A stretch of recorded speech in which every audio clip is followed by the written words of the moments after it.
Welcome to Acharya Shunya's Vedic Satsang. Acharya Shunya is a modern teacher of ancient, timeless, transformative wisdom from the Vedas, Upanishads, and Bhagavad Gita. Her teachings change lives, enabling happiness, well-being, and abundance. For seekers of the ultimate truth, these teachings offer realization of the sovereign self. Acharya Shunya is a Vedic wisdom holder of an ancient lineage who received her traditional training under her guru Baba Ayodhya Nath in Ayodhya, India. Baba tasked Acharya Shunya to bring these teachings to the world through her lineage school, Vedika Global. We welcome you to begin your journey of Vedic studentship with these monthly classes. Please be sure to subscribe to our YouTube channel for ongoing study with Acharya Shunya.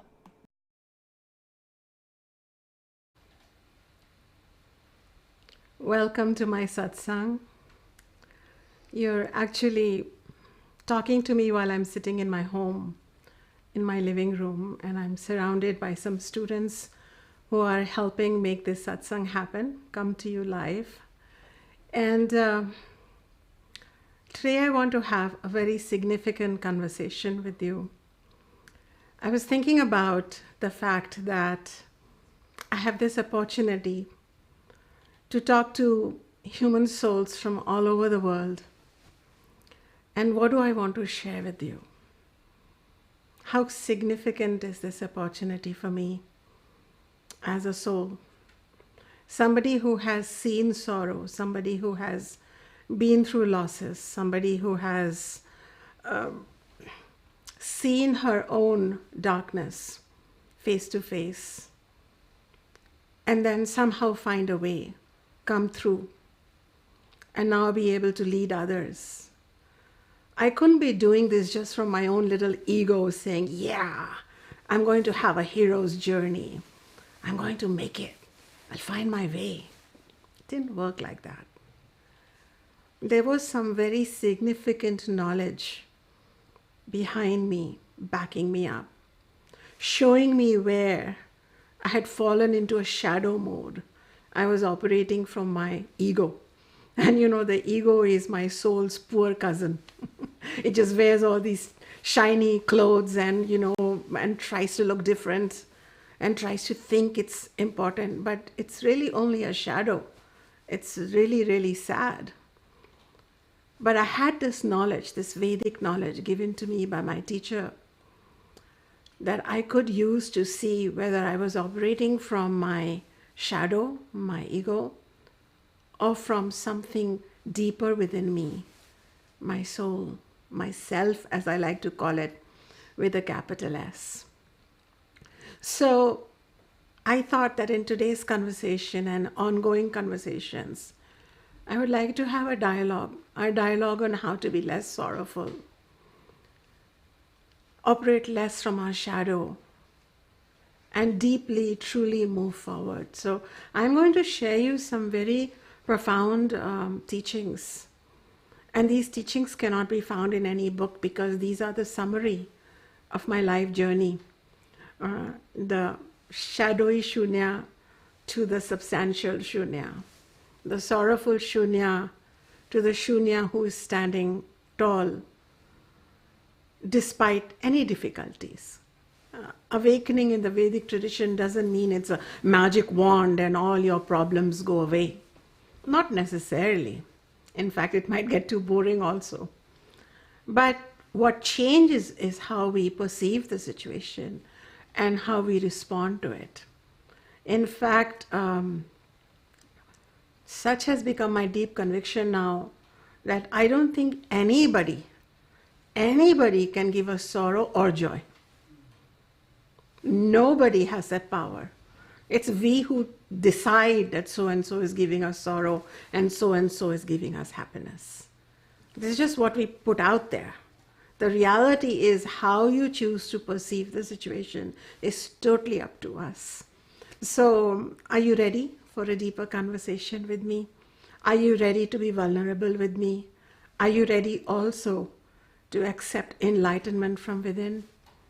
Then let me take you down one step of thinking, one sequence of thinking. And it begins with, number one, the need to awaken. What is this awakening in the Vedic tradition? Awakening, my dears, that I feel like I would like to invite you to is awaken to your own greater truth, to a bigness, a spiritual bigness that lives within you. That is why I always say, let go of holiness and move towards wholeness. There is an incredible, radical wholeness within you. And this wholeness is so profoundly whole that nothing can be taken away from it, and it will impact your wholeness. So that is why there is the Vedic chant, Purnamada Purnamadam Purnat Purnamudachyate Purnasya Purnamadaya Purnameva Avashishyate, which means that your innermost truth is of such amazing wholeness that no matter how much parts are taken from that wholeness, if it is wholeness, it will remain whole. So no matter how much you give, how much gets taken from you or even snatched from you, temporarily you may feel afflicted or blemished or small, but in reality you are Purnam, you are that amazing wholeness. And so awakening is not just hearing about this intellectually, awakening is truly going beyond intellectual appreciation. It begins there to an emotional conviction and finally an experiential state. This is awakening. Are you ready for that? Do you want to live less than that? Haven't you lived your 9-to-5 jobs? Haven't you lived looking at your bank accounts and your social media, how many likes you got or you didn't get? Haven't you done all of that gross work enough? Are you now ready to awaken to something more? Where when you are awakened to this wholeness inside you, it won't matter. Yes, you would like to still have a good job. You'd like to have your relationships working with you. You'd sure like your social media posts to do well. I'm just bringing up social media so you know which century I'm coming to you from. But the fact of the matter is that if your wholeness is intact, you're intact. There is something different that's happening in your life. There is a deeper paradigm that's supporting you. Would you like to awaken to that? Or would you like to remain sleepwalking in the world, mechanically, just from morning when you wake up to going to bed, leading a mechanical life, the way people who have just come before you 20, 30 years ago decided the norms of society, and that's what you're living?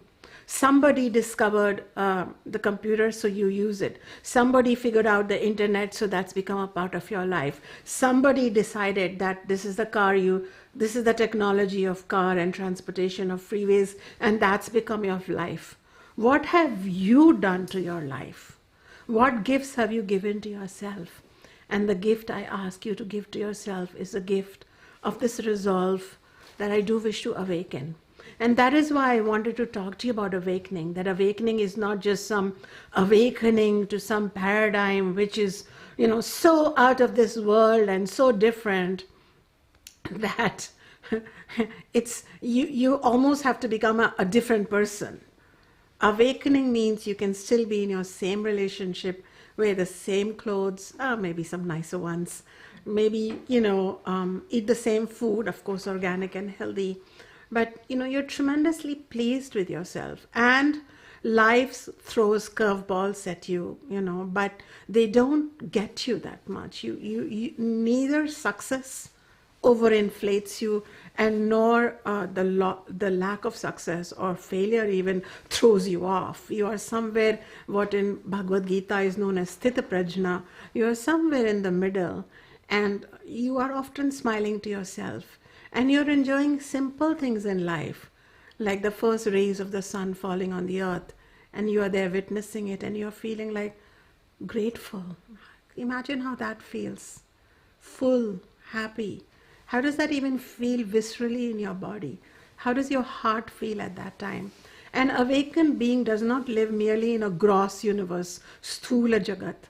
An awakened being begins living in a sukshma jagat, or in a subtle universe, and starts interacting energetically, vibrationally, and really begins to have a whole different idea around life. And to awaken in the Vedic tradition, we need satsang. Sat means truth, and sangha means the conscious, deliberate company of that truth. That truth is coming from what? That truth is coming from the Vedic Shastra, or the Vedic core text known as Bhagavad Gita, Upanishads, and of course the Veda Samhitas. Why is this called truth? Because the teachings that I will offer you are not meant for one people who look a certain way, pray a certain way, eat a certain way, copulate a certain way. We're not interested in those mundane, gross conversations. I'm talking about a truth because of which the sun shines. Satyena tapate ravihi.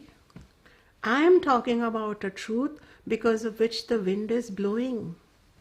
Satyena vayavo vantihi. I'm talking about the truth in which all creatures, not just humans, we are all established. Sarve satyam pratishtatam. We're talking about a bigger truth, and that is what satsang is about. The truth of consciousness, the truth of who you are, the truth of the self with a capital S, the truth of this self that we share according to the Veda with everyone. Everybody is wearing a different body and a different little gadget called the mind, but we all share one common self. Yeah. One self. This throws an interesting twist in the drama, in the sitcom of your life, does it not? What about the boss who's mean to you? Yeah? Different body, different mind gadget, same self. Why am I being mean to me? What am I learning here? What about the person who you didn't even know, the stranger who suddenly came and helped you on the freeway when you were stuck, needing to replace your tire and didn't have a donut back there in your car? Who is that? Different body, different mind gadget, same self. Oh, I'm helping me. Once you realize and awaken to this paradigm of self, which is known as Atma in Sanskrit, which comes from that which is boundless, that which is all-pervading, that which cannot be measured or limited. Once you awaken to this paradigm, everything changes. And even intellectual awakening is something. You don't even have to wait for the ultimate awakening. Even intellectual awakening is something, because now you can participate with me in doing this in this world. We think, I have to do this, I have to do that, I have a to-do list, I got to do this, I got to do that.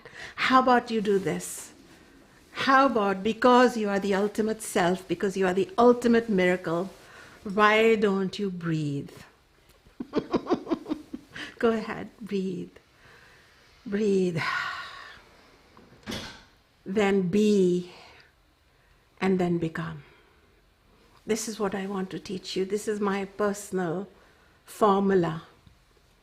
To breathe, because we stop breathing. When the shadow takes over, we stop breathing. We just barely are making it. We just have enough oxygen tank in there. If you put a little gadget, it's going to show, enough oxygen. She's not brain dead. She's not brain dead. The lungs are working. But that's it. But we're not breathing. Go ahead, breathe. And as you breathe, you be. And then you become what? A higher version of you. Spirituality doesn't require much from you. It just wants you to breathe, for example. Breathe, be, become. Breathe. Take a nice full breath and then take a nice exhalation. Breathe, because I have nothing else to accomplish, prove, possess. I am the ultimate Atman, the ultimate Purnam, the fullness, the abundance. Be, just be with it, staying with it, and then become. Open your eyes and you will see that you're a different person. Those of you who are sitting here in front of me, may I collect your feedback? Can you show me yes? Those of you who are joining me online, please don't think that if I can't see you, I don't know you. We do share a common self. Write to me, be. Breathe, be, become. This is going to be your formula. Be, and be. Simple. Breathe, be, and become. This is how a sunflower remembers I'm a sunflower. This is how a happy rabbit remembers I'm a little hopping, skipping the rabbit. But we humans forget because we forgot breathing to begin with. We were hyperventilating. We didn't have the time. We were in a psychic space that was squeezed out. That is why the word in Sanskrit for sorrow is dukkha. And dukkha, ka means space, and du means restricted, constrained, limited, diminished, squeezed out. And this leads to sorrow. And what does breathing do? Sukha. Expanded ka means space, expanded space in the mind. Happiness. That is why, my dears, let not the shadow, which is merely a false construct of this mind, lead your life.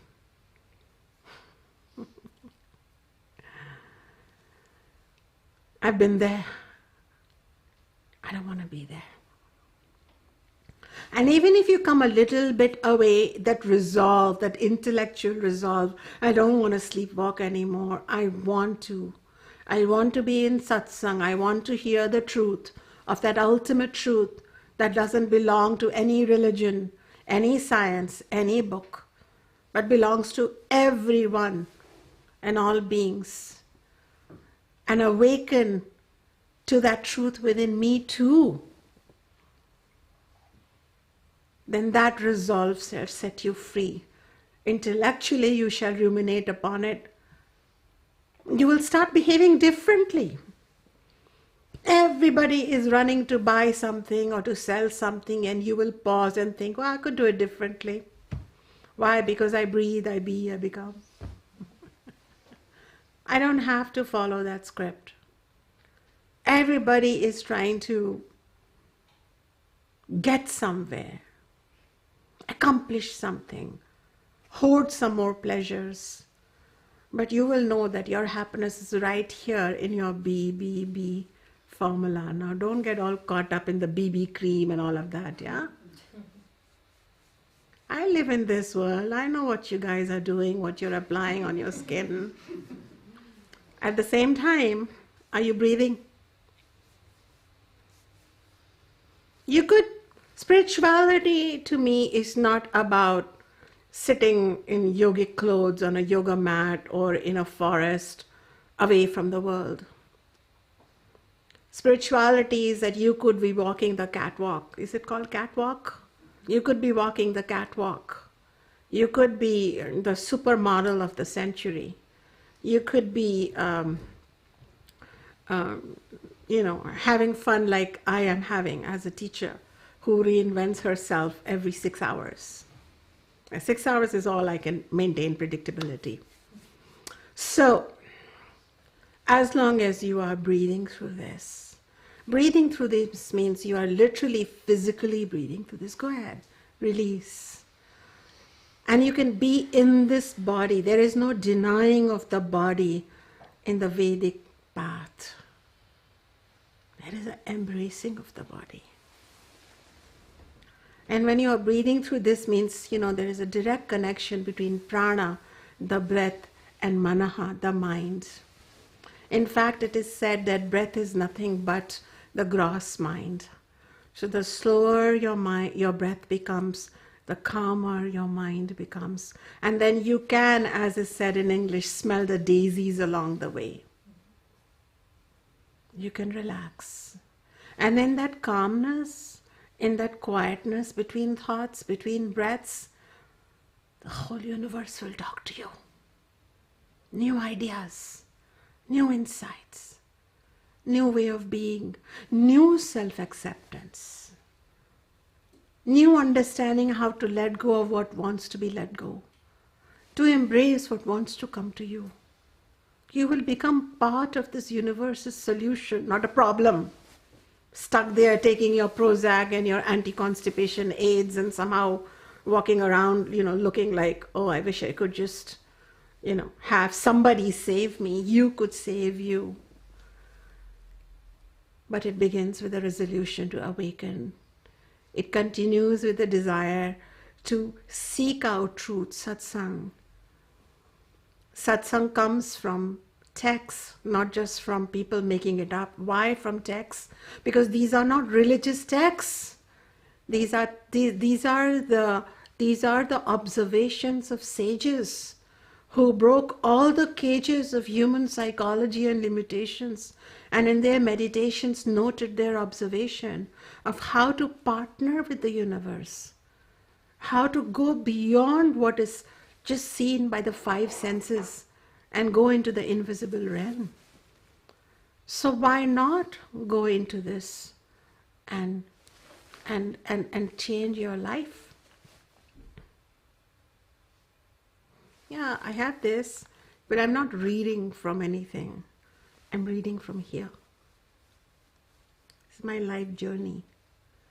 What I have up here in front of me in the screen is merely points, so that Soham, who's masterminding this satsang, ensures that I complete in 2 hours. That's all. So I'm only holding this for Soham. So let's. I had promised you that I'll share with you from my life journey.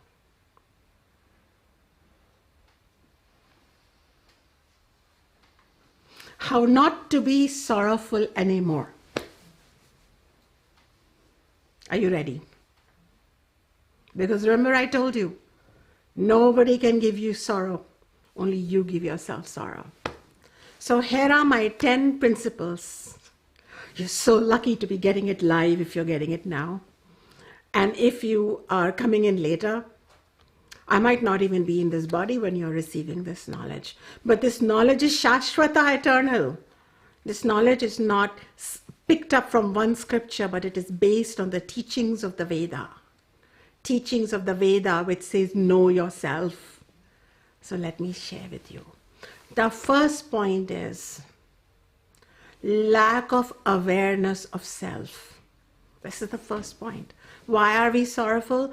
And I'm not even talking about the ultimate self here. I'm just talking about some core that remains unchanged, even if your mind is changing, even if your body is aging.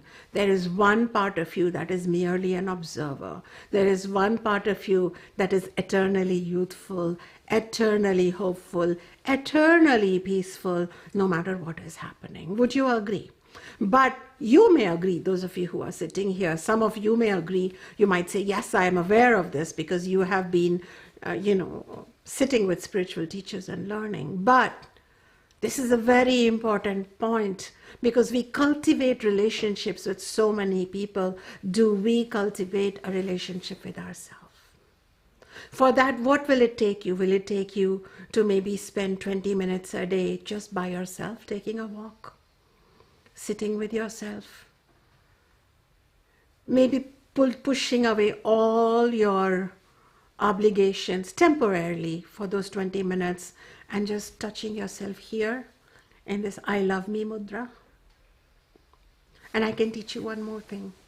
Right now, while you are listening to me and I am talking to you, I have already placed my consciousness not right here, but somewhere in the middle in my heart. Somewhere. Heart chakra is not right here. It's somewhere in the middle. And now I'm talking to you. See, I have an awareness of me while I'm talking to you. You can do this. You can have an awareness of you while talking to me. Now, even as you are listening to me, you are also focused inward. Another one, somewhere here in the middle. In the middle. Not here, not here. Somewhere in the middle, go ahead and place your consciousness right there. Yeah, I'm just there right now. Now you talk to me. Can you do that? As you do that, you are centering in. Can you feel that centering? Close your eyes and be there. These are yogic techniques. But day-to-day life, this is going beyond the ego to remember, I am a soul. This is very important, critical contemplation if you want to be sorrow-free. I am a soul, not a role. I am a soul, not a role. That doesn't mean that you will poo-poo your roles. You will just, if you're a mom, you'll suddenly tell your children, well, you're on your own. I'm a soul now. I'm not going to play the role of a mom. And because I'm not going to suddenly tell you, sorry, too bad, I remembered I'm a soul, so I'm not going to be a teacher. That doesn't work like that. In fact, we want to come back to our roles with all our soulfulness, our divinity, and our power intact. But if you want to be sorrow-free through the journey of life, number one, cultivate an awareness with your higher self. Number one. Take out time for it, use yogic techniques for it. Breathe, be, and become is one technique I taught you. Silence helps, meditation helps, satsang helps. Right now, what I'm doing is, this is what I'm doing. I'm reminding you that there is more to you than only what your thoughts think you are. Even before you met this mother and father and this society, you are someone. You are on a journey, and this journey shall continue. Take out time for yourself. This is number one, lack of awareness of an inner center. And when we lack that inner center, here is what you do. You run hither and thither. Whichever magazine article you read changes you, morphs you. Whatever is the new trend, you become that trend. All along not breathing, by the way. Only biologically alive, not spiritually, not emotionally, not completely.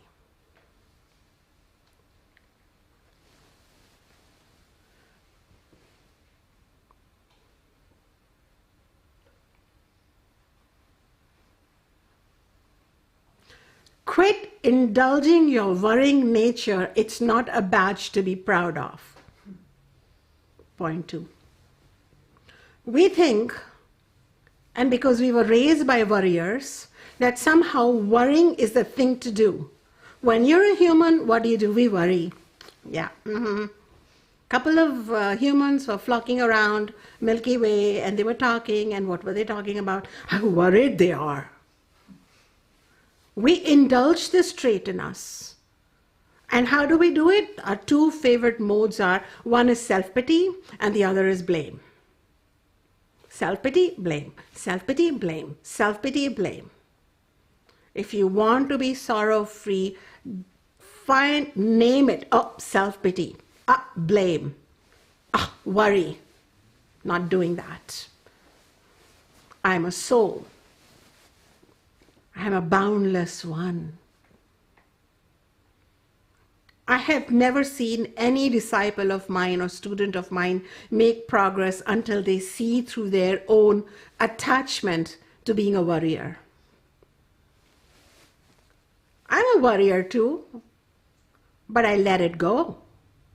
Which mother is not a worrier? Which teacher is not a worrier? Which commuter is not a worrier? But I had to let go. There are times when you want to be constructively concerned about something, but worrying is still optional. I can be concerned that my son reaches home on time from school, he's walking back home. I'm concerned that if he's late, why is he late? I will call him. But worrying is totally optional. This is when we replay and replay and replay and go round and round in circles. And really, if you pay attention, there will be lots and lots of real estate in your mind that you give to self-pity. And then the other is you'll find someone to blame, the culture, the president, somebody. But if you want to be a bit sorrow-free, you want to get rid of this worrying nature.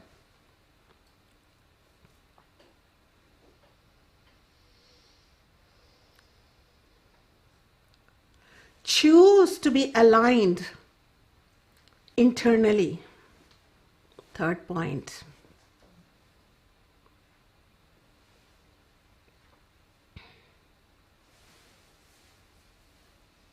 What does that mean?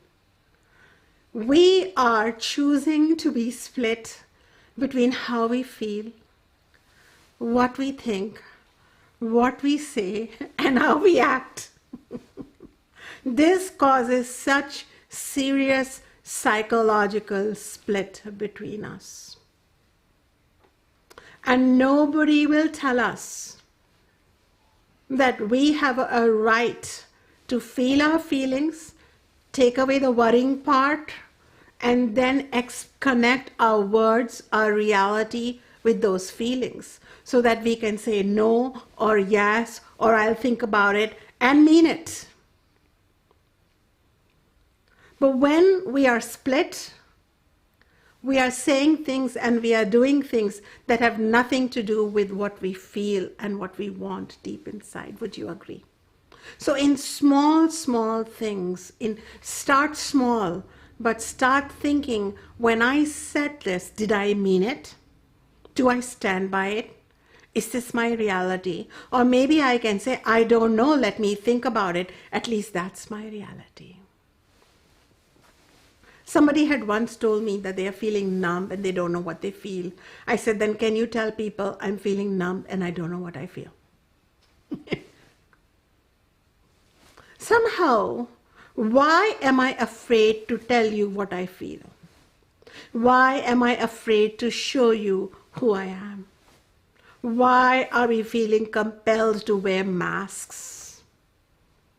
In spirituality, the shadow which lives through these masks has been exposed.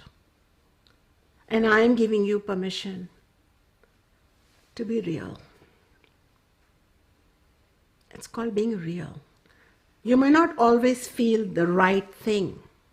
We're not saying that whatever you feel is the ultimate truth of humanity.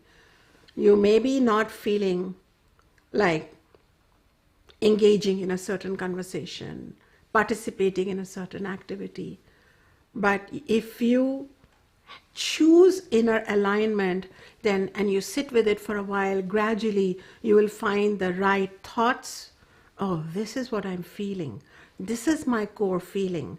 Then you will not go into distracting yourself from that feeling or pretending like those feelings don't exist, and least of all creating an illusion of something else entirely. It is this which causes us sorrow. In fact, there is a value in Bhagavad Gita called the value of arjavam, which means being straight like an arrow. And when we do not follow this, we suffer. Now you may say, oh Shunya ji, you know Sanskrit, so you know all about arjavam. I don't know, not true. As a little child, all you knew was to be straight like an arrow. Little children don't keep up appearances. Little children don't come up and say that, they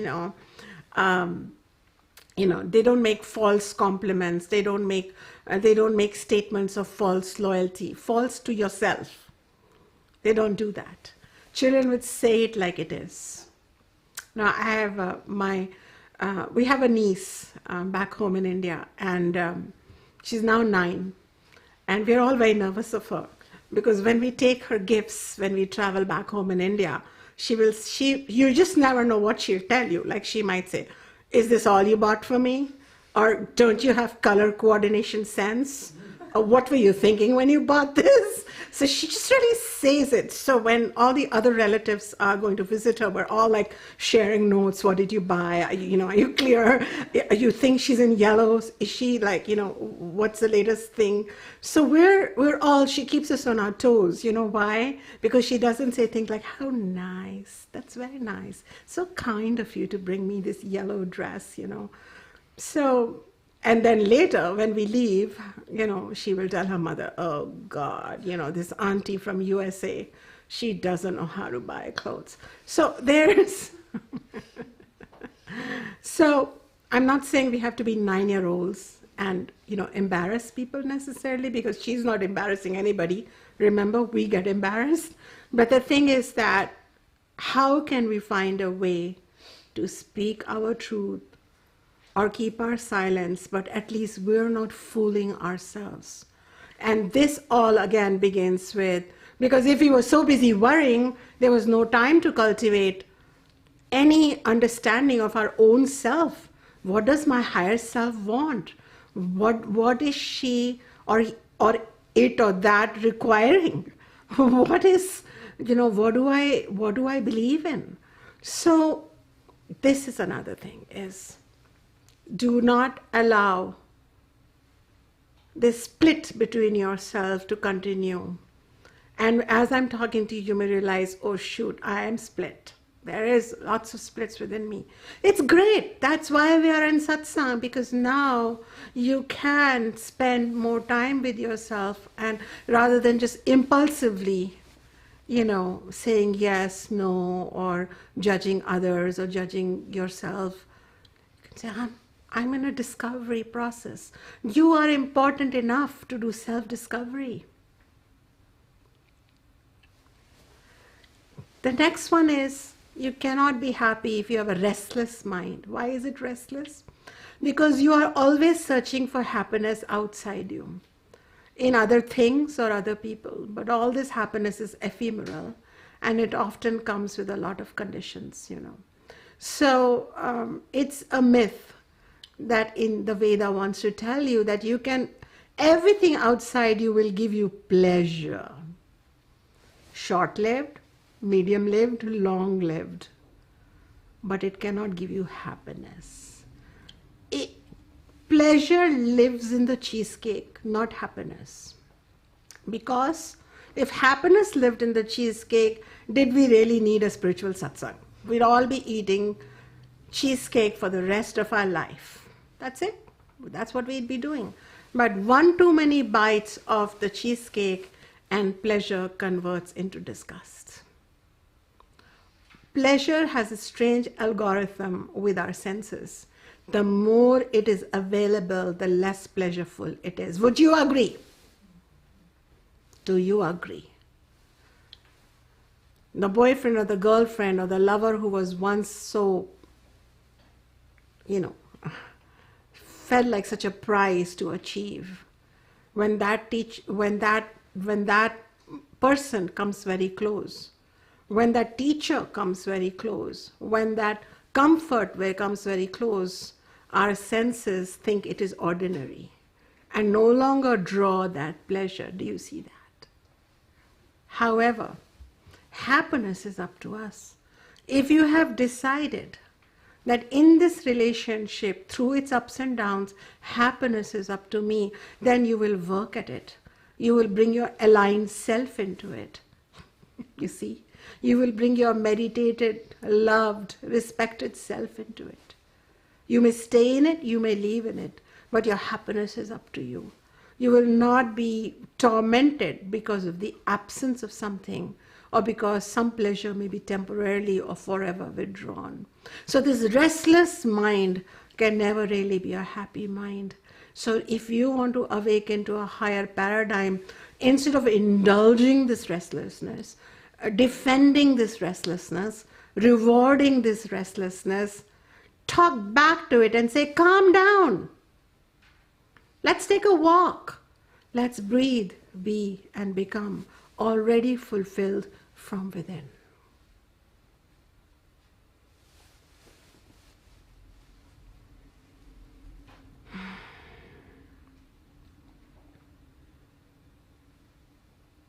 There is a difference between possessing and needing someone. You could possess a partner, a couple of lovers, if that's what your culture is okay with.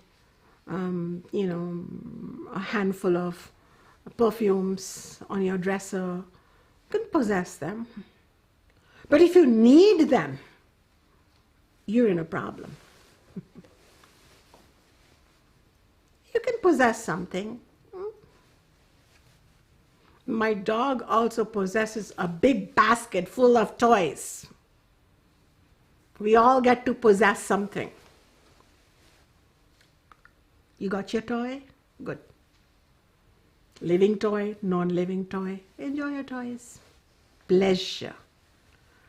But the moment you develop raga, attachment, leaning, I can't do without this person or this particular car or this house in this neighborhood, who can help you? You think finding a guru will help you? You think doing a huge big fire ceremony as they do in India will help you? Fix you? No. Your dependence is your crutch. You wrote away your sovereignty. You said, I can't do without you. I have many students. I have many relatives. I have many friends. I enjoy them all. I appreciate them all. I respect their presence. But I am not needy. And that is where my happiness is up to me. Because that neediness then converts us into manipulative monsters or into beggars for morsels of affection or time. No, that is not the way we should live. The Veda says you are Atma, the boundless one. You are pure Ananda. You have bliss inside you. Why would you negotiate and settle for so cheap? Therefore, enjoy your pleasures. Be careful of psychological dependence. And wherever there is dependence, actively bring some healthy distance between you and your pleasure. That is why in the Vedic tradition, sometimes, people will fast once or twice a week or a couple of times a month or at least once a month or at least on the full moon, a night, a day, etc. Why? To tell the tongue, I'm the boss, not you. You get attached everywhere, but I'm going to decide that today is the day to fast. Or one keeps maunam, one remains silent. I'm not going to be so attached to talking all the time. I'm going to withdraw into my own silence, the faculty of silence. So there are so many ways that we can reduce our dependence. It's an internal thing. You don't after the satsang ends, you don't go to your partner and say, all right, my dear, see you in a couple of months. I think I've become dependent on you, so I'm leaving. I mean, you can do that. There should be more reasons for that besides what I told you. It's more an internal dependence and an internal independence that I'm talking about, not a physical one. Physically, we need each other. I need farmers to grow food for me. You need me to teach you satsang. We need someone else to bake us some, bread. Whatever is the requirement, we are all taking care of each other physically. Children require their parents. Parents, when they grow old, require their children. And all is well, and we can hope to help each other and hope to have people there to present for us when we need them. But can we afford psychological dependence, this compulsion, this expectation that no, you must be there, otherwise my life ends? If you're not there showing me your loyalty, your friendship, your commitment, then everything ends about me. This is where we have given away our happiness, nicely packed with a ribbon of dependence and said, here, you own me. You own my well-being. Don't do that, my dears. Don't do that. Moving along, this is my list of things I watch out for. And people who know me know this, that I may have very intimate and frequent intimate relationships and frequent encounters in that relationship where we laugh, we joke, etc. But at the same time, I'm always watchful that let there not be any psychological dependence known as raga, because raga brings with it its invisible partner called dvesha, which means anger, hatred, disgust, sooner or later.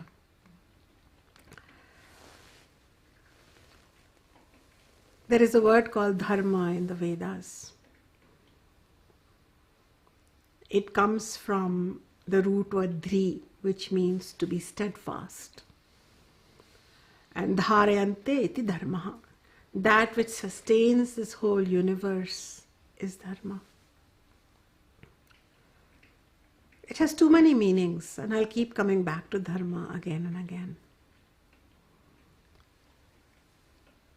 But in our human day-to-day interaction, it means having a value system, higher values, humane values, such as I shall commit to others after I have made sure I'm internally aligned. My feelings, my thoughts, my words is my responsibility. It's a value system. I will not be afflicting others with violent thoughts, words, and speech. Ahimsa. It's a value system. I shall be speaking kindly to others. It's a value system. I shall be not being pretentious and vain when talking to others and being vulnerable and real. It's a value system. So these are all value systems taught in the Upanishads, taught in the Bhagavad Gita, taught in the Veda. It's a way of life. And when you don't have a value system, and I'm not saying that you have to be Vedic to have a value system. I think most religions in the world have done one good job. They've tried to give us some values. Mothers and fathers in general try to give us values. Society gives us values. I hope they are not Christian values, Hindu values. The Vedic values are universal values, humane values. They are applicable in every era and for everyone, a 9-year-old and a 90-year-old. So when we follow these values, you see, these values protect us. Dharma rakshati rakshata. The one who protects dharma gets protected by dharma. Sometimes people will come back and say, Shunya, you said that, you did that. But if you have been following dharma, you can go to sleep and be not worried. The world can say anything to you, but you know that you are following dharma. So people may be wrongly or because they are sleepwalking, they're unconscious, saying things to you. But if you follow dharma, that dharma becomes your spine. You have a dharma spine. You can go about the world doing the thing, what you need to do. So suppose you have the dharma of being a conscientious employee. And so because of being so conscientiousness in whatever duty is given to you, you have that.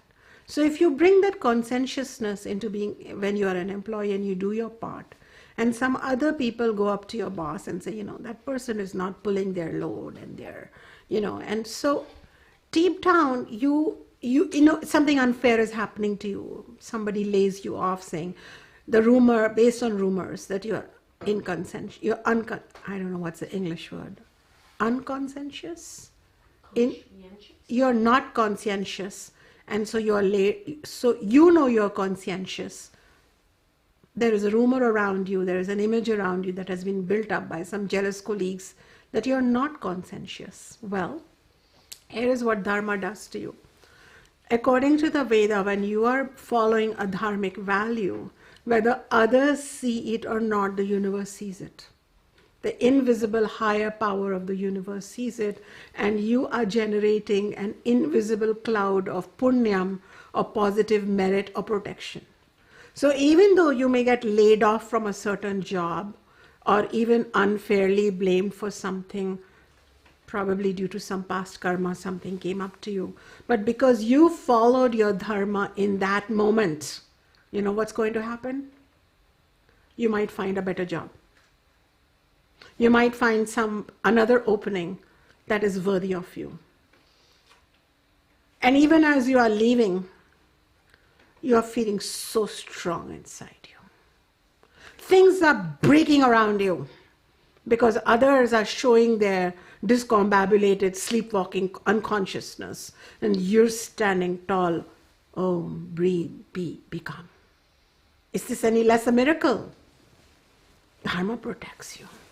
But if you knew that you were not conscientious, you came to work on time, but you were really playing a game on your computer, on time that you were billing your job, If even a part of you knew that you had violated dharma and nobody else knew, you would not have that kind of confidence. That's what I'm trying to tell you. Because you cannot deceive you. Dharma is to look at your own higher self in the eye.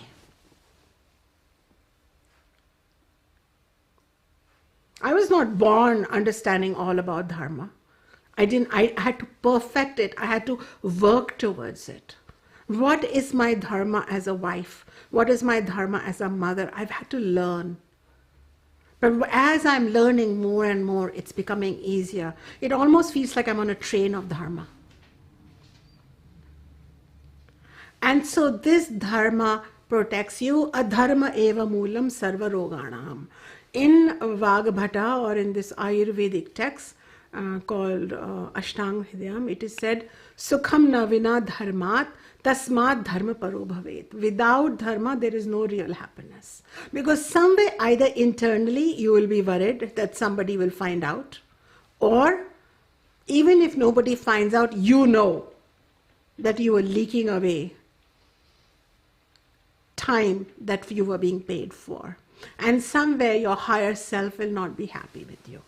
So dharma is the way where your own higher self can pat your back. Dharma is not institutionalized by a dharma police. This is not religious. This is your own internal lifestyle of your soul. What kind of consciousness do you want to bring to your role? That is the question.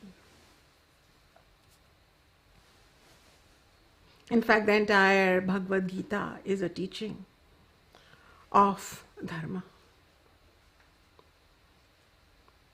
Paritranaya sadhunam vinashaye chadrushkatam dharma sansthapanarthaye sambhavami yuge yuge. Lord Krishna says, to protect those who are protecting dharma, and to punish those means to teach them a lesson of those who are violating dharma, those souls which are violating their own internal spiritual order, and to re-establish dharma as the anchor of this universe and moral life. I shall again and again take, human birth. He promises us, Lord Krishna in the Bhagavad Gita. So therefore, if you are violating your own standards, or you have no standards, if you don't have any standards, then you need to continue studying with a teacher who can teach you the values of Bhagavad Gita. But you must have some standards, because here is the good news. Your soul shall whisper it to you. You know it. And if you are violating that, then you shall not be happy. People will be rewarding you externally and you will feel unworthy. People will be thanking you and you shall feel like a fraud. You might be getting a promotion, but inwardly you may feel shaky because you know you didn't keep the deal. So dharma is about your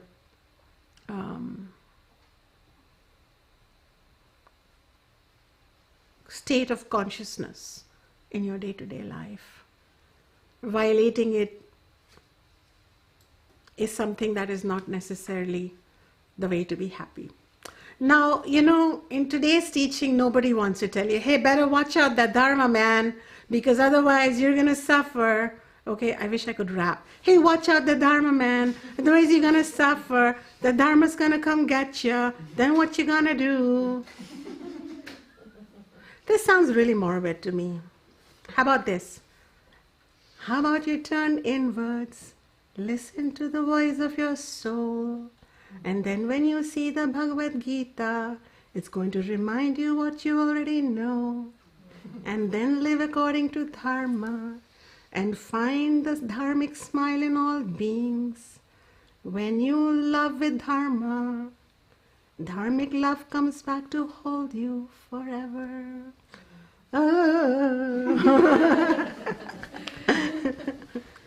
See, dharma is leading a true, soulful, deep, real life. And you want to use dharma when others are not being dharmic around you. That's the interesting thing. And dharma doesn't mean being goody two shoes, always being holy, always being wonderful, always being, yeah, go ahead, I'll turn the other cheek. No, it's about I'm going to do that action which serves the truth in all beings. And that is why in the Mahabharata, which is the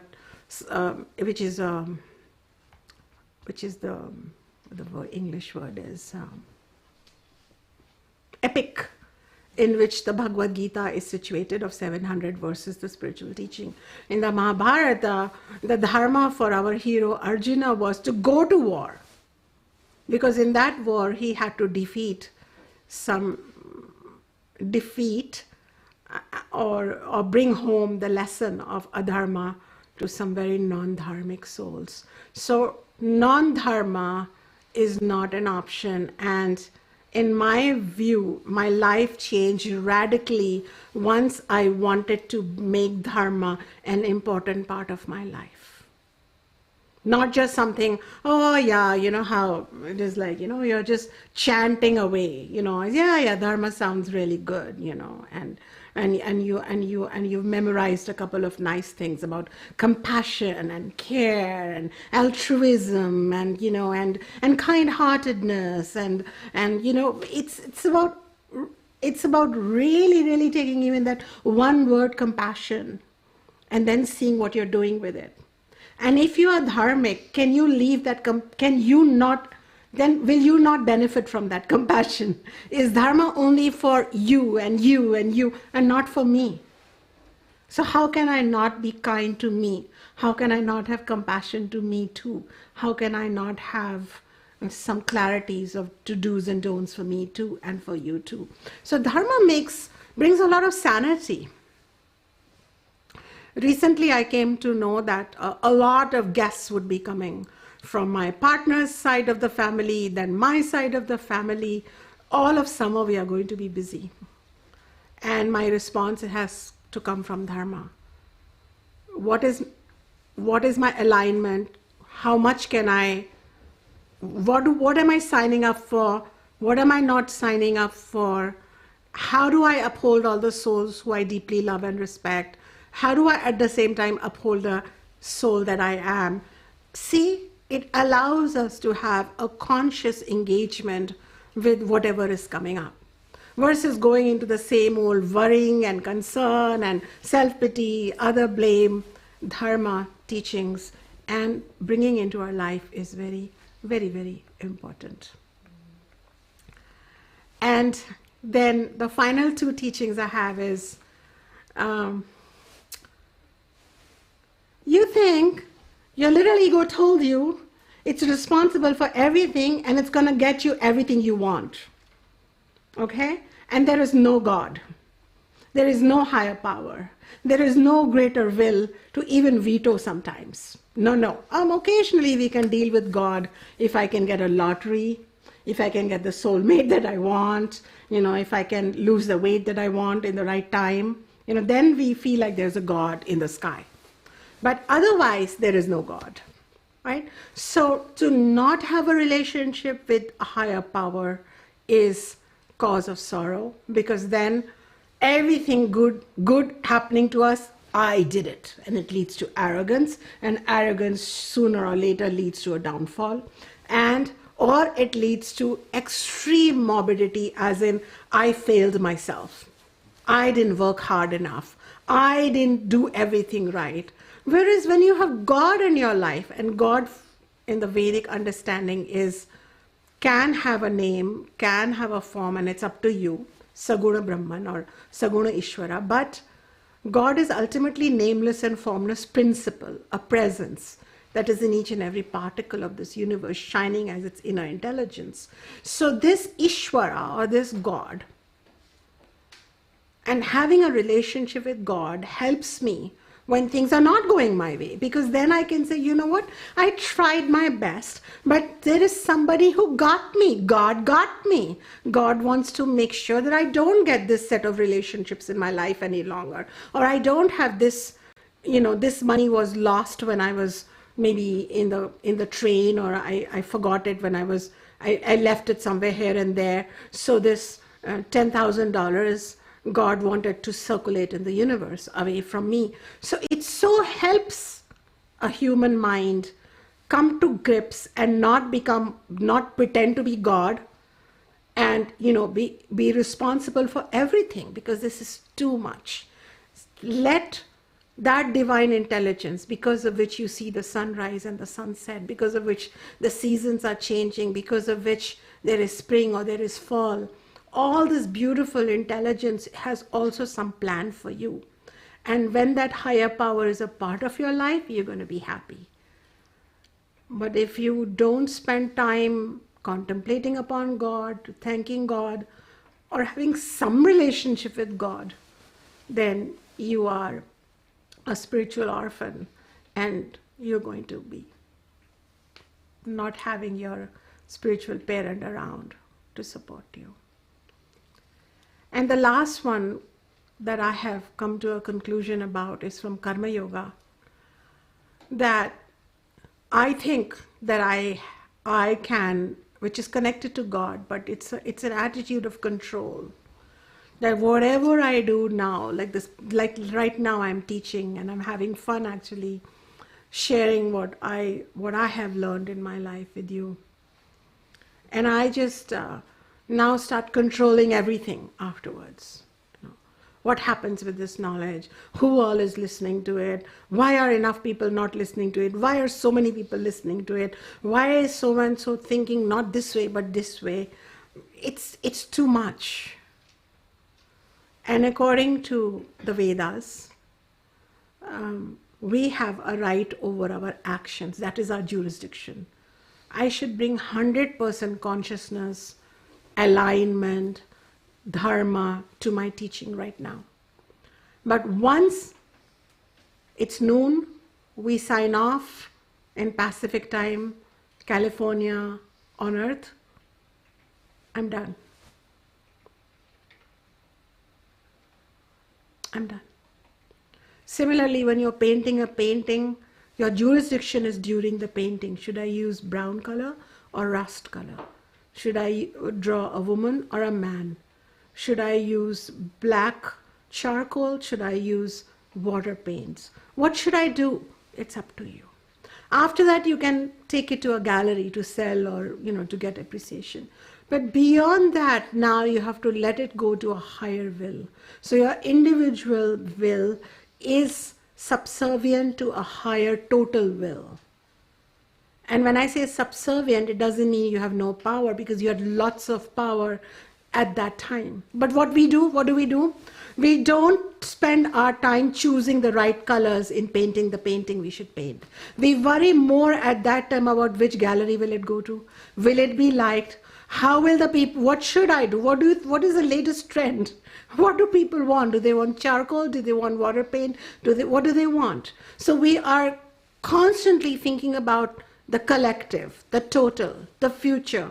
And we are not in the now saying, am I totally painting the painting that my soul wants to paint? Am I teaching the class my soul wants to teach? That's up to me. In this moment, the whole universe is standing attention. What does Shunya want? I am writing my signature. Every word is coming from me in alignment to my thoughts, to my feelings, to my soul, and to my soul purpose for being born on this earth to teach this to you. This moment is coming to a completion, a fruition of my 100% attentiveness. Not one particle of my brain and intelligence is worried about how will you receive it? What shall happen to this video? It doesn't matter. In the moment now, I have complete freedom.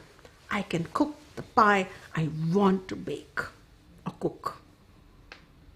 How you will eat it, whether you will like it, is there going to be leftovers? I have to trust the total will to an extent. This is how I live moment to moment.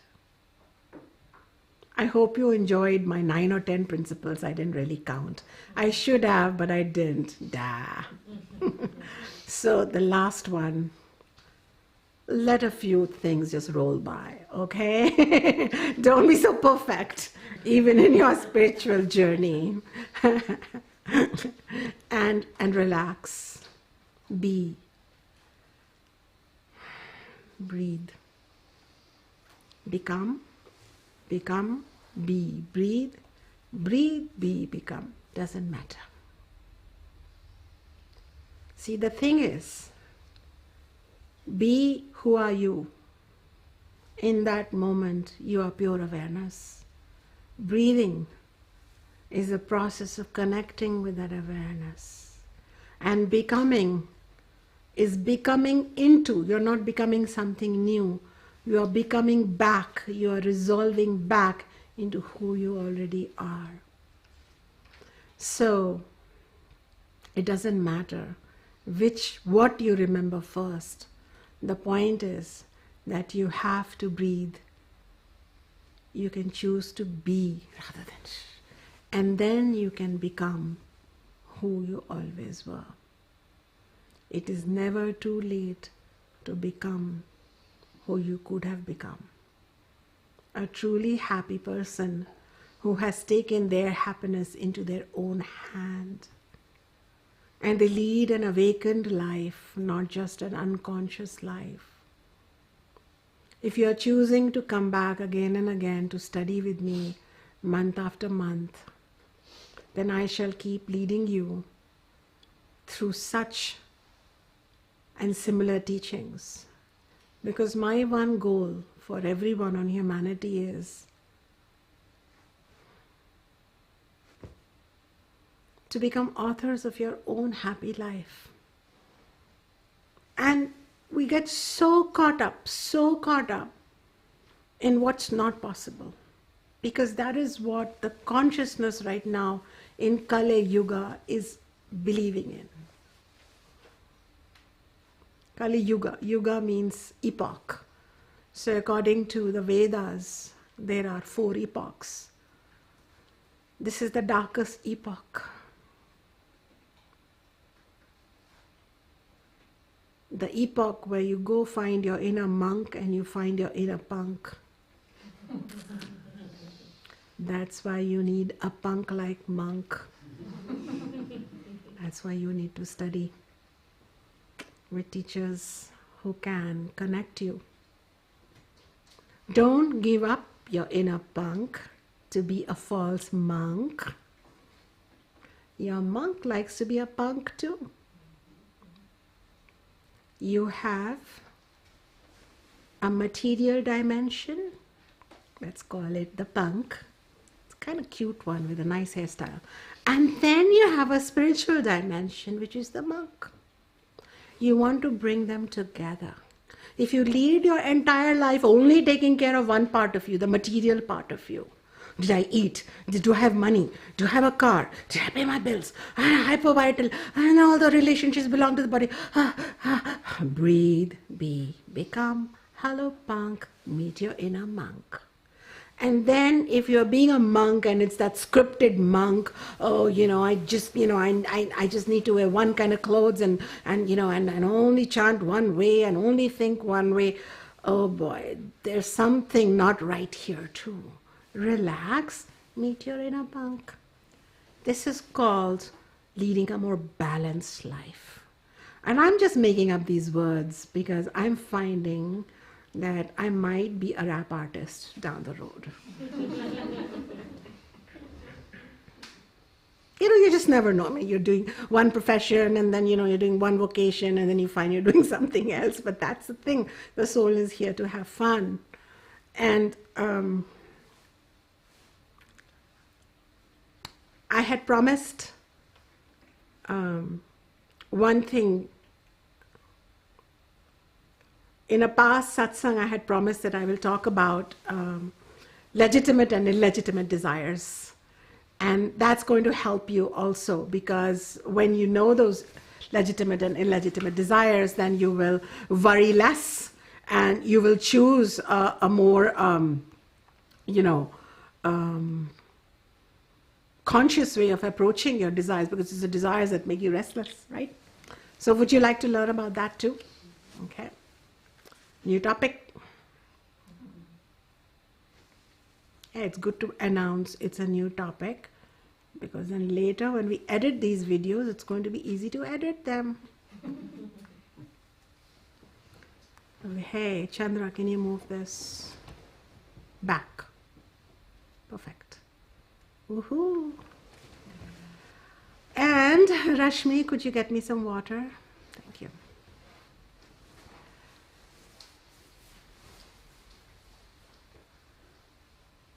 It feels like don't be restless, so breathe. Does it mean I'm saying to you, you should not have any desires? I'm not saying that. In fact, there are 4 types of universal desires that the Veda encourages every soul playing a role to go for. Would you like to know what they are? The first desire is known as Artha, which means that is fulfill your desires to be both materially and emotionally secure. That's right, the Veda says, go make your money that you need and go find the relationships that you need, nurture them, you can spend time on them. So there is no issue with that. That's a universal desire. In fact, when I see the word universal, I would say, you know what, if you're not doing that in the name of some kind of hokey-pokey spirituality, watch out, because then you might be incomplete as a result, because you're like, oh no, I'm not going to allow this to happen or whatever. But the reality is that we do need Artha also. The next thing is that Kama. Kama means pleasures. Kama can include entertainment, it can include watching Netflix, it can include sexual happiness or pleasures. It includes going to a ball game. It includes all kinds of fun things that we do for pleasure. Look at that. The Veda does not want to condemn you for pleasure. The Veda says, oh no, you need pleasure. And there should be no other reason for you pursuing those activities except pleasure. So you don't have to say, you know what, I'm going to be sexual because it's my human responsibility to procreate. That sounds really tiresome. You can have sexual pleasure for pleasure's sake. You can enjoy a ball game.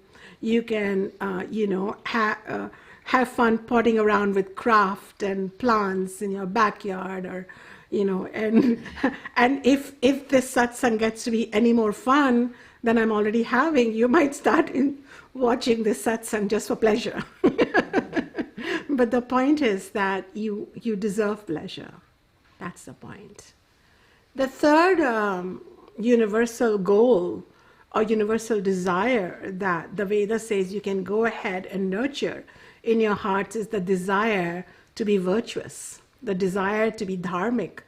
That's right. It says that, you know what, after a while, when you've had all the money you want and you've had all the pleasures, you'll actually start looking for something more. Has that happened to you?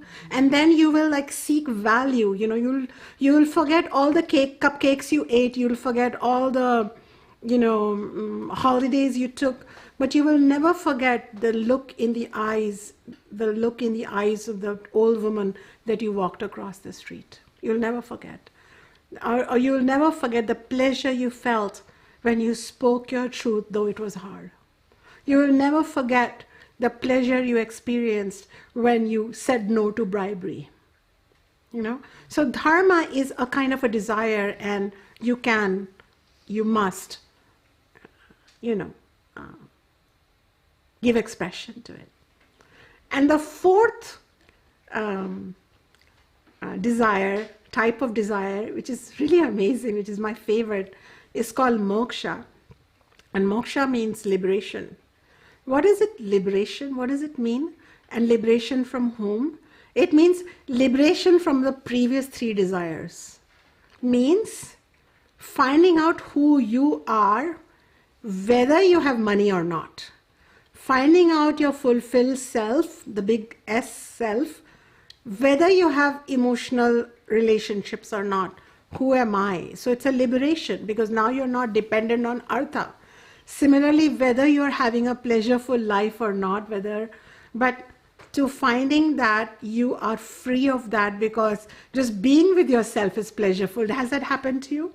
Being with myself is pleasureful, and that's how people start meditating, or, spending time alone, or, spending time being quiet, or just being still in nature.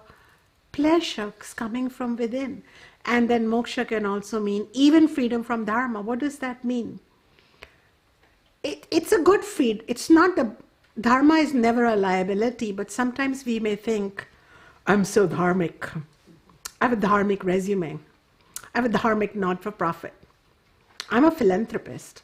I save the world. I save the trees. I save the camels of the world. Dharma. Right, but do you know who you are? No. So moksha is about even some freedom from that nice part of you, that good and evolved part of you, to then discover, who am I? Do you see that? So moksha is all about self-discovery. Moksha is about the time you spend in satsang. Moksha is about the time you take a spiritual class or a retreat. Moksha is the time you spend with yourself, journaling or meditating. Moksha is all that time which is not invested in the world for artha or for kama or even for dharma. It's just for you. So these are legitimate desires. But to make them even more legitimate, here are 4 more tips from me. This is from my forthcoming book, Sovereign Mind, Sovereign Self. So make them non-binding. That means if you cannot have a certain desire fulfilled, it should not be that, oh my God, all hell breaks loose. I love chai in the afternoon around 11. That's fine. It's my pleasure. It's my karma. But if I can't get that, doesn't mean it should be the cause of a headache for me, So I have to change my relationships with that. So it's the same thing about not having raga or dependency. The third one is keep your desires balanced. Sometimes, generally, people overdo it in artha kama. Money, relationships, pleasure. Money, relationships, pleasure. Money, relationships, pleasures. And then there's the other kind who say, no money, I'm above money. No pleasures, oh no, pleasures are for sinful people. And no relationships, I'm all into being celibate and proving some sad little point. No. How about you balance it? The spiritual and the material both should be an aspect of your life. Dharma and moksha are more spiritual aspirations. Artha kama are more material aspirations. And you, as an embodied soul who is both body and spirit, deserve both. Make time for both these things in your day. There should be times where you cultivate your spirit, whether it is front of your altar, sitting in nature, being quiet, whatever it takes, or re-listening to the satsang, whatever you do to nurture your spiritual self. And the other part is, go to your job, make sure you get a good raise, save your money, get your, what is it called? Roth IRA account going. Do what it takes. All is well in the world of spirit and the Veda. You want to be balanced, not skewed on one side to prove some point, which is what most religions sometimes sadly will promote to us, but you don't want to go for that version of that religion. Every religion has a common sense version and an extreme version. Go for the common sense version is what I would say. Pure, when you are meeting your financial and emotional needs, your pleasure needs, your virtue needs, and your freedom needs, try and follow all the other points I told you about being happy, those 10 points. Stay pure. Don't get all egotistic and crazy and controlling in the process. And finally, try and be a reciprocal dude. What does that mean? There are people, they only take. Have you met them? They only take. They take from you. Or they take from society, they take from the world, they take from their parents, then they take from their partners, then they take from their children, then they take from society, but they do not give back. And giving back is not just giving back taxes. You could give back a smile, you could give back a compliment, you could give back a helping hand, and you could, even if nothing else, you could go and clean the street near your house. You're giving back to Mother Earth. Can you be reciprocal as you are enjoying this feast, this buffet of your 5 senses on earth as an embodied soul? So these are my teachings for today. We are, of course, going to have more fun during the Q&A time. I hope you are asking me questions. I know that the students who are here, who are supporting me, reach to you, have questions. So I shall come back to you in a few minutes. We are going to change some setup here. So as they say in the TV commercials, we'll be right back. Stay tuned.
Namaste, Shunyaji. We have a few questions. The first one is from Laura on the chat. Can you expand upon the distinction between the guilt that comes from not living up to standards and the habitual guilt that comes to never living up to your own expectations?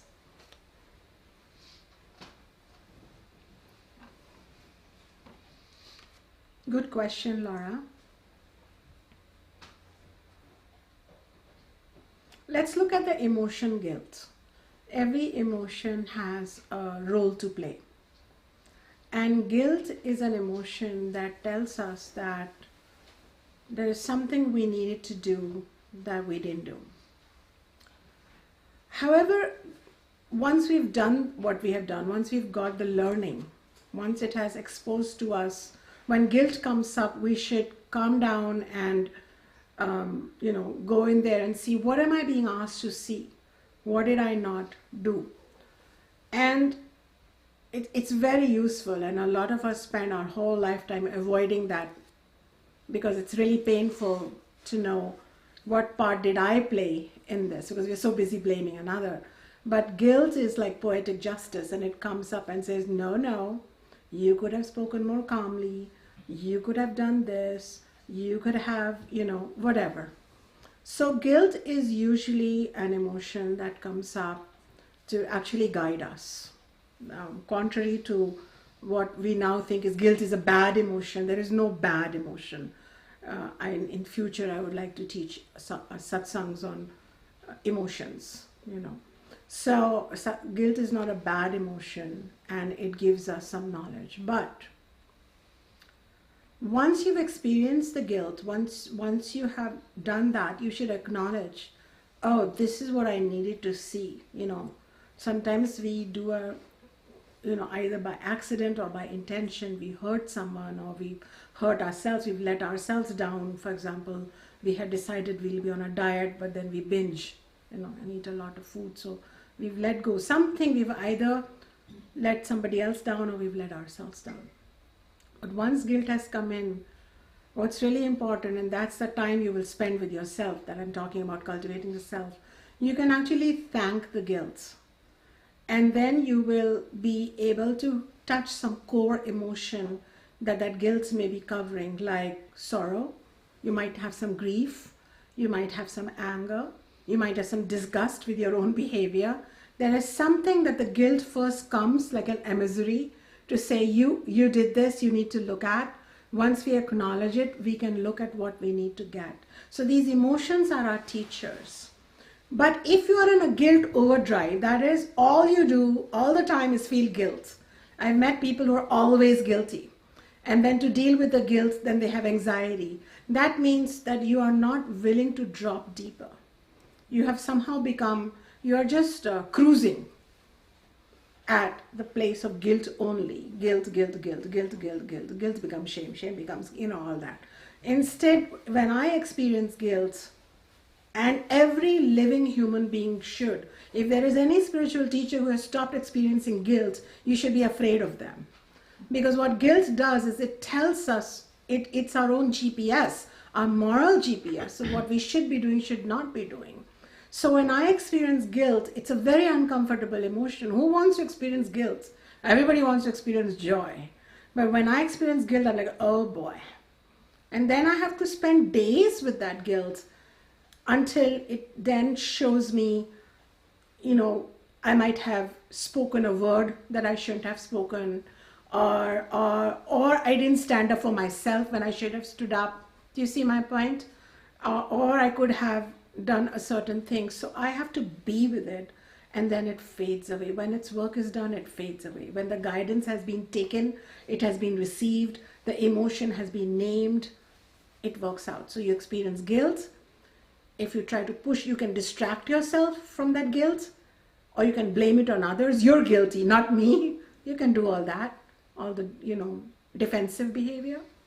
Or you can feel it and say, it is a teacher. It's want to tell me something. Listen to it. Feel whatever it wants you to feel, like regret, repentance, sorrow, anger, any core thing it wants you to feel. and then it will go away. I don't know if I answered you exactly what you're asking, but I think I'm somewhere nearby. Can you respond, Laura, if you got what you want by writing yes? Thank you, Shunyaji. The next question is coming from one of your students here. How do you balance focusing on the joy and laughter, as well as letting go of whether it's guilt or some of these struggles that we're having, that we may be having? Yeah. I think the last thing I had said in my points around staying happy was that don't try to be a perfectionist. And sometimes that's what you were asking, right? So sometimes we want to, so the spiritual path is all about discipline. In fact, it is about, for example, Patanjali's Yoga Sutra begins with Atha Yoga Anushasanam. Let us begin with Anushasana, discipline. But when you only think of one word, discipline, discipline, discipline, discipline, then you become very disciplined, and then you can become probably you may not remain whole. The whole way of being disciplined is allowing for some imperfections while moving towards a certain goal. So what happens is when we only study one book or one tradition or one focus on, you must have a discipline of meditating 3 times a day, you must do this, you must, and the shoulds and the musts and all of that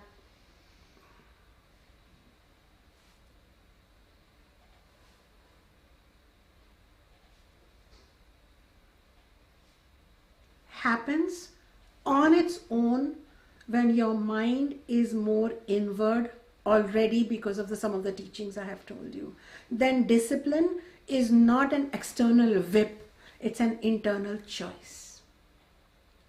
To get up in the morning and gaze at the sun, to bathe every morning rather than think, should I bathe, should I not bathe, to eat sattvic or pure food, to do some pranayama, to meditate, to chant Om, to breathe. All of these can be called as a harsh discipline, or it can be called as a holistic way of life. At this stage of my life, as a teacher, in the 52nd year of my life, I may be 53, I'm not sure, because I don't count and calculate all those things all the time. But the point is that I have found that discipline is born from understanding. Discipline cannot be born simply as discipline, because then it just becomes another way to hurt yourself. But when you understand that you are a soul, you're playing a role, you have way to be happy, you don't want a restless mind, that is why you are meditating, you don't want, when you understand this larger context, automatically your life will have a few disciplines.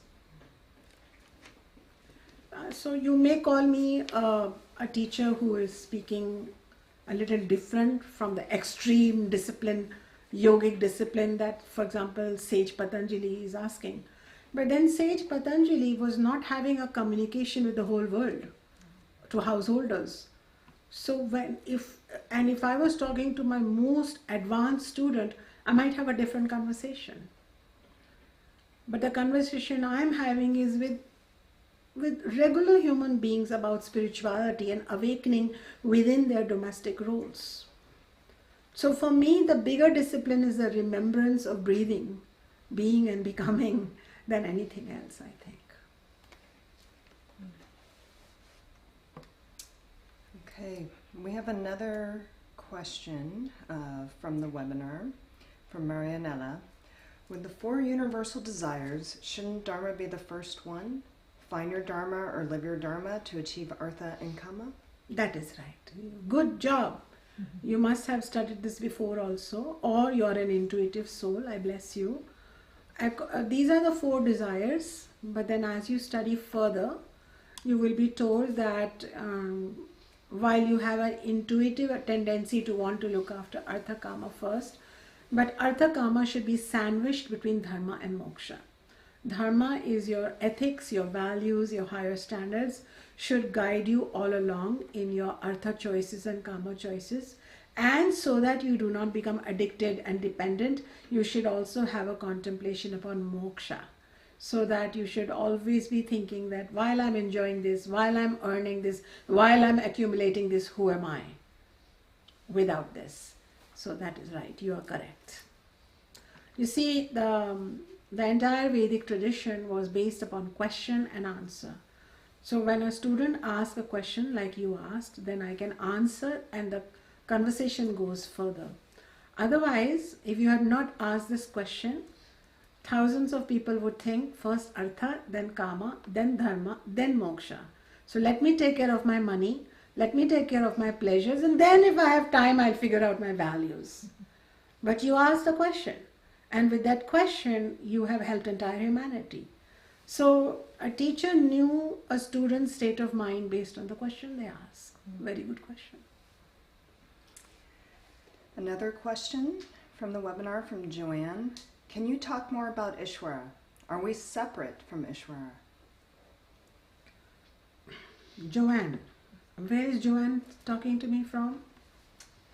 I'm not sure. Write to me your city also, so that I know which planet. Oh yeah, well, we are on the same planet, but which city you are from? Either Palo Alto or Pennsylvania. Okay, It just says PA. so Joanne, Ishvara. Ishvara is the name given to that formless, nameless, all-pervading, higher power, presence or principle. Ishvara in the Veda didn't choose to make Ishvara a person or an animal, a humanoid god, but and said that degree of detail Veda didn't want to go to. Veda wanted to give us the privilege or the opportunity of seeing Ishvara in the form that is beloved to us. So if we see Ishvara as Krishna with a flute, that is fine. If we see Ishvara as Mother Mary, that is fine. How do we choose to see Ishvara as a rising sun? That is fine. So it was really up to us. But there are three ways that the Veda explains Ishvara or God. Says that there is one way in which you are separate, God is somewhere far away, and the world is here.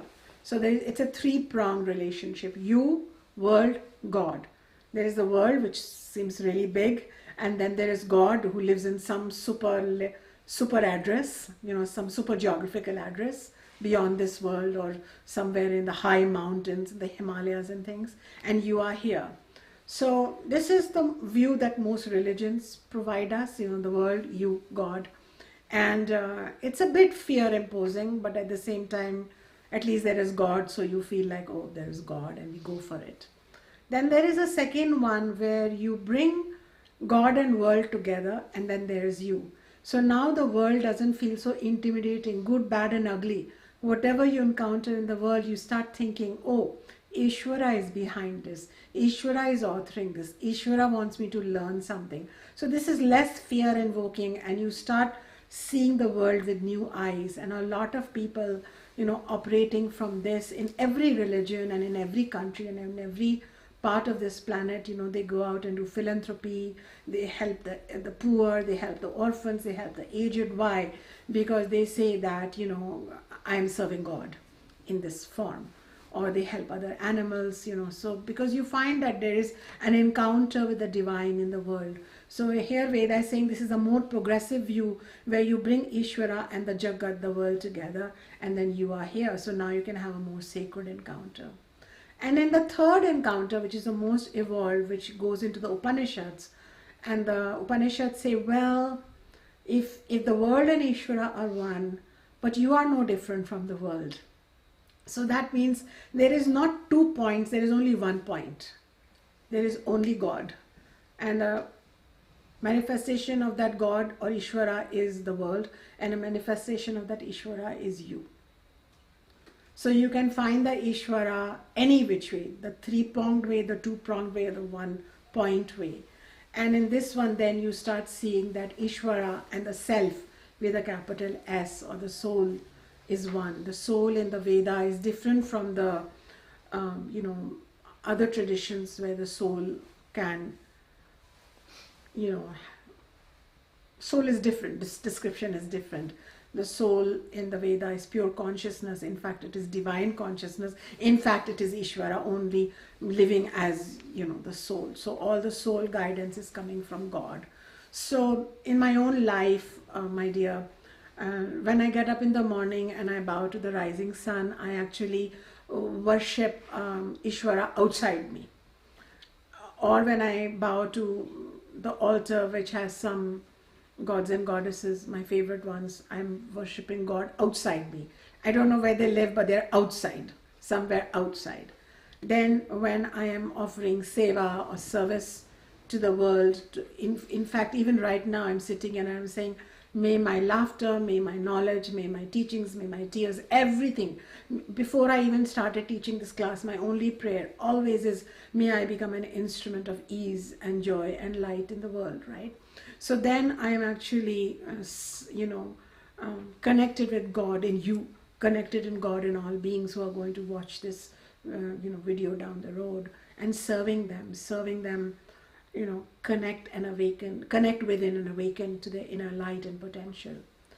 And then when I meditate, and like right now, I'm already connected inwards.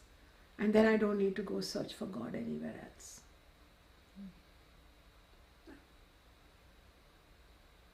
So, I hope that helps you. I actually think this is a great follow-up question to that. It's from Nita in Kentucky. How do we release attachment to a close loved one who has died so we may live a fulfilled life?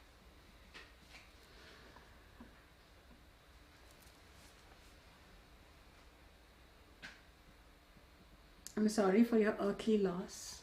At the same time, I want to tell you that it is only the loss of earth. Whoever dies according to the Veda only drops their earthly Panchma Bhautik 5-element body. But the subtle body, the causal body, and the soul continues. So the way to continue moving forward is to keep remembering that I am a soul, and that the one who was with me was soul, choosing to be with me for that exact time. And death is not a punishment, but death is a willful exit. Whether one dies of a tree falling on them or a car accident, any death is ultimately, the soul is all powerful. It becomes only an excuse for the end of the earth body and the continuation of the subtle, astral, causal and ultimate body, which is the soul. So you were very blessed and fortunate that you, because there is one common self, one soul comes back in a new body to love you, to receive your love, to give your love in cosmic timelessness. It appears like you have played this one story out, but the thing is that the more you bring in less body consciousness and more soul consciousness, the more you will be able to receive new soul plus body coming in and be able to let go more pure soul sans body going out. So I hope that helps you, my dear. That doesn't mean that in the Veda we don't cry or we don't touch our core emotion of grief, but we don't remain stuck there. I still miss my physical mother, who I had till age 10. At the same time, I understand. So if your grieving can come with understanding that I am helping you provide, that will help. In future, we are also going to, very soon actually, we are going to begin releasing my verse by verse Bhagavad Gita teachings. And you might want to connect with them, because there is nothing like a listening of chapter 1 and chapter 2, especially the way I've taught it, verse by verse, word by word. It's going to help you, because all of chapter 2 from verse 11 to 25 are very critical to understand the nature of the deathless Atma. That shall help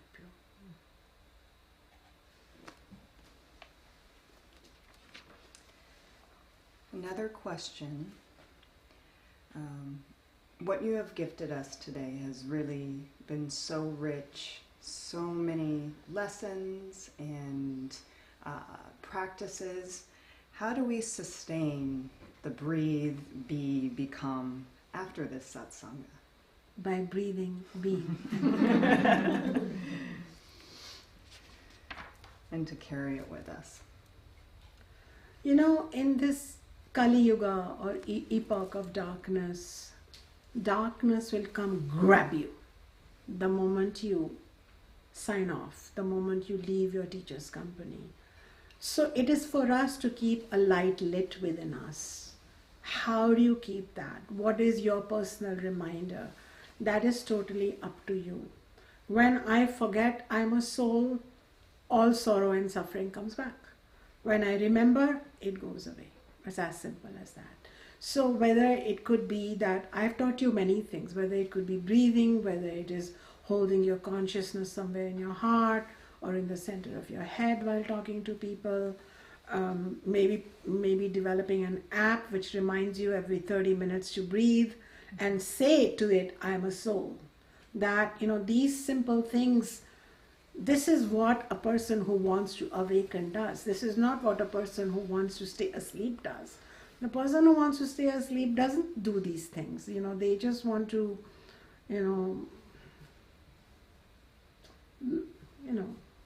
yeah, you know what it is, the same old, same old.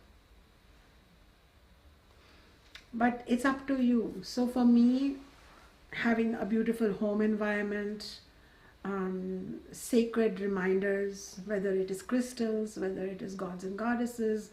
I have a beautiful room full of, books that are beloved to me, incense, spending time in nature, and an ongoing contemplation, because I have made a resolve. I don't want to be sorrowful. I want to be awake. So when difficulties come, when challenges come, when lots and lots of relatives come, when lots of work comes your way, when lots of, say a death in the family occurs, say you're sitting in a hospital, in an ICU clinic, even there you can. I've just given you a very deep teaching, which is breathe, be and become. You could be doing that right there, Sometimes even touching my hand like this is a reminder. But you have to have the words, otherwise you will just feel self-pity. Oh, poor me.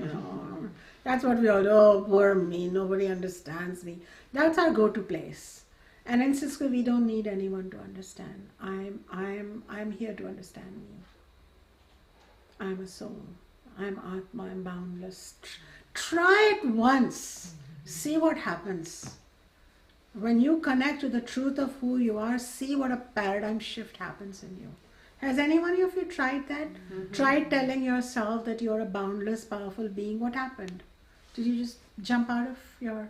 You feel wonderful after that. And a whole new ideas can come in. That freedom. Mm-hmm. That a student is saying you feel wonderful after that. Just that one line. Mm-hmm. It's paradigm shifting in that moment. Another student is saying it's paradigm shifting in that moment. Mm-hmm. So the thing is that we have all learned all about positive thinking, and we go up to this thought. I was reading somewhere and it said, when you are faced with a problem, tell yourself, I have overcome this before, I can overcome it again. So I said, oh, I'll overcome this before, and it did give a surge of courage. Okay? But then I went back to my favorite one. I'm a boundless being. Mm-hmm. I'm pure awareness. Now that thing didn't even need to be overcome. Now I just felt like I was flowing. So the teachings that I have given you, even breathe, be, become, they are my teachings, but I think they are based on the Upanishads, that your pure, miraculous, magical awareness, use it. Go back there often. Touch your inner sky many times a day. That's what I would say.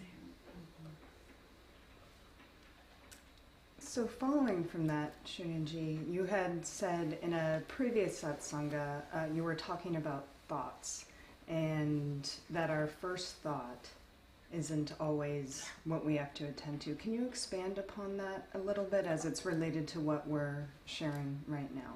Beautiful. So we have a habit of worrying, for example, or we have a habit of a restless mind, for example, that, the moment you, for example, somebody, the moment you get off this satsang and, the worrying mind will worry about, something, favorite go-to worry, or the restless mind will say, oh, I should go buy myself a taco so that I can be happy, So, or did so-and-so person text me or not so that I can be happy? How's my stock doing so I can be happy? It's constant restlessness. So yes, your first thought may go towards the, taco or the stock exchange or towards your phone to see if one special lost soul texted you or not. But the point is that if you catch yourself, first thought is metaphorical for the first few thoughts. You catch yourself say, I'm going down that same pattern again. I'm not going to check text now until 4 p.m. today. I'm not going to eat a taco because I'll make my own taco. I won't just buy it. I'll make my own taco with healthy ingredients, for example. Or, this person that, or the stock exchange, I just checked it yesterday. Nothing will change. I will check it once a week. Whatever. I'm not saying, I don't know when you should check it, when you should not, because I don't know stocks. But all I can say is that dependency, that compulsion should go away. So don't get disheartened if your first few thoughts are still scripted and old patterns. We have to constantly look at, what am I thinking? Is this the ultimate reality, or is it just, it has shown up there out of habit? It has shown up from a mechanical process, or is there more potential? And at that time, you can go back to my list and try to align with your innermost feeling here. Probably if you are listening to this satsang and you're asking these questions, you do want to touch your inner sky. You do want to come back in the world, but from a paradigm shifted space. You don't want to do the same things. And for that, it does require to change a few things, not all of it. Then you can still keep that same person. You can still have the highest earning stock. In fact, you might get really intuitive and smart about everything you do. And you might open a taco restaurant rather than just, pathetically standing in line to buy one. So it's like you just never know what you'll do, because so much Shakti and power will get unfolded from within when the same mind, which is meant to be our instrument for everything, for Adhyatma, spirituality, and Aishwarya, abundance. But it's like if your laptop is running some program, it can't do what you want it to do, right? Because it's running all these programs. So then you have to run a program to deprogram those things, to shut off those programs, which are taking away your CPU, right? CPU memory. They are taking away your memory and they are running behind, maybe silently, invisibly. So you need to go into a self-exploration mode and say, why do I keep thinking these thoughts of the world is against me, people don't like me, I'm a victim, I gotta prove yet again something else. What do I want? What do I want? Even in this satsang, if you noticed a difference in the energy of this satsang, and another one was because we're still learning, this is still a new platform. Not learning, we're still in the process of figuring out how we want to come to you. But I actually spent some time connecting in, what do I want? What feels right for me? What feels right for me? And this may still not be it. We're still, it'll keep changing. But you have, because the default thoughts are, it should look like this. It should be like that. This is the way you do it. And because, it's easy. You borrow a script from whatever's happening in the world. But then you have to then ride above that program and say, thank you, that works. But let me see if there's something more. And then as I started dissolving into that deeper inquiry, I came across these ideas around, I just want to have a conversation. I just want to have a lot of fun. I may not see everybody, but I know they're seeing me, and I know this is my window to make a difference. So how do I want to come to you? and should I be, sitting pre-prepared with a cup of water here, but then it would turn cold, or can I just ask Rashmi to give me a cup of water? Maybe it's not a done thing when you are doing satsangs on the online to ask for a cup of water, but I can do it. So it's like, and it's just a small example. It's not a revolutionary example, but it's an example of you go by certain thoughts because those are the thoughts you have. But if you are interested in awakening, you always give yourself the liberty to re-explore, to descend deeper, to try again, to see how you want it. Now, some people, have a lot of problem with me doing this. Some people love to say, she always changes. She can't stick with one thing. Why can't she be more predictable? So I've had these voices from childhood. And I think I'll have these voices till my grave. But guess who's going to go smiling to her grave?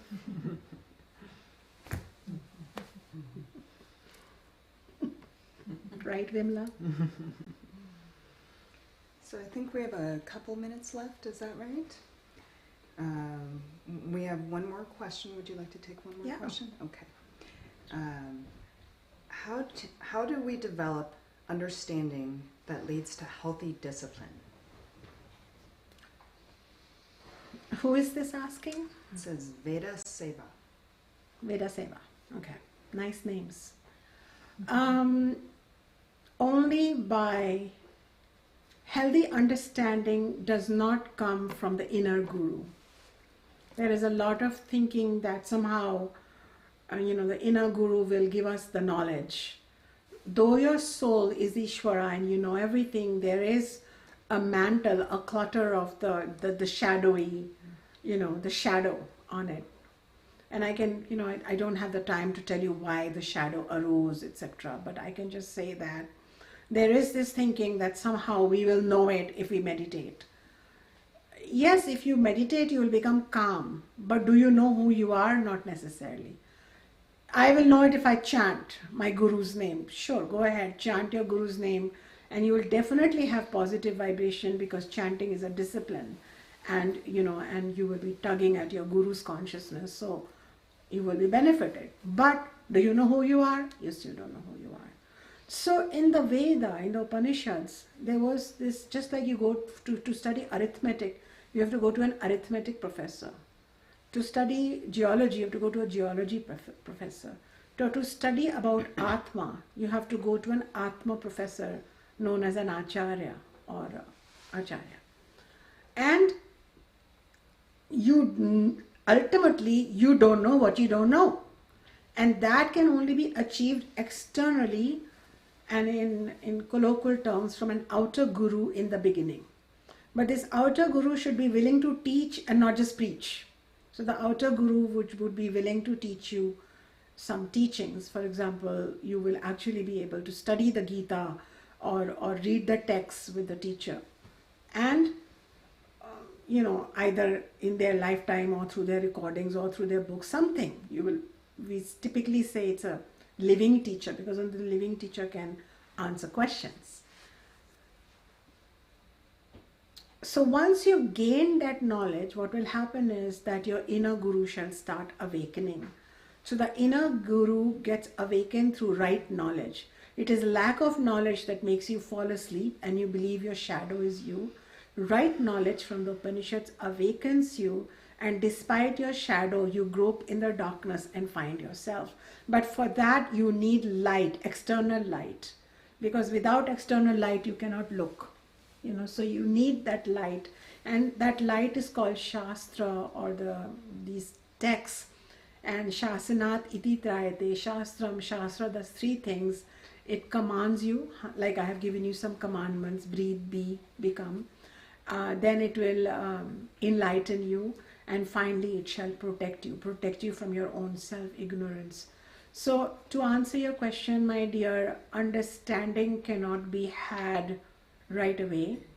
But I hope that I am able to gradually extend the amount of teachings I provide. You might also find and look for some other teacher who is providing deeper understanding so that you can then understand more about Atma.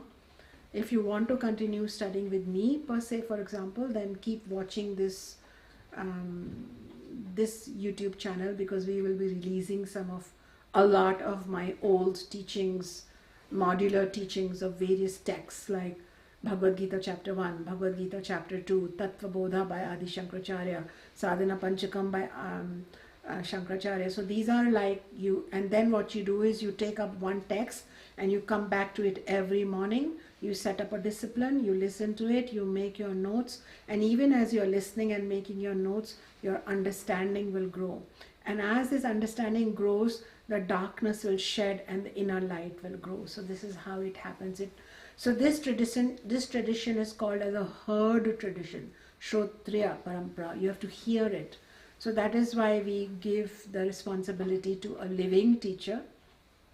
A teacher who has moved on, who has left their earthly body, they are still there, but they are not in their body, can bless us, they can inspire us, they can, visit us in our dreams, but they cannot tell us that we didn't understand this correctly, etc. Or this is the meaning of this word. So at some level, understanding of the Atma does require some beginning academic diligence, followed by intellectual contemplation, then it becomes an emotional contemplation, and then it becomes an experiential reality, and you walk around, experiencing moksha of freedom. I have a student sitting in front of me, Kristen, and she shared with me a story, and I'm remembering it because I just wrote it in my book recently. Shared it that she and her partner were going through some financial hard times. And this may happen many years ago, they're through it now. But in the past, if her partner brought that up, there would be sorrow, stress, and discomfort. But instead, she chose to use the knowledge that I'm a soul, there is God, all is well, this downtime is here for a reason, something else will come up. So she was able to maintain her poise, her equilibrium, and her trust. And she was even able to help everybody else in the family through it. And interestingly, instead of having depression, blaming, sorrow, self-pity, they all went through it through much more shraddha or trust, and came through on the other end to much more light. So she had what is known as a moksha moment or a freedom moment applied in life. But this came through many years of contemplation that I am Atma, and I can have a new boundless way of addressing this difficult situation rather than a restricted, rote, repetitive, mechanical way of, oh my God, now what am I going to do? This is the end of the world. This is where we go. So I hope this helps you, that understanding comes with study of bona fide shastra, with a dependable person to teach you, and with you promising to contemplate and then apply it in your life. Say you ever met a financial challenge, instead of, maybe her first thought was panic, but her second thought was, wait, I have knowledge, let me apply it.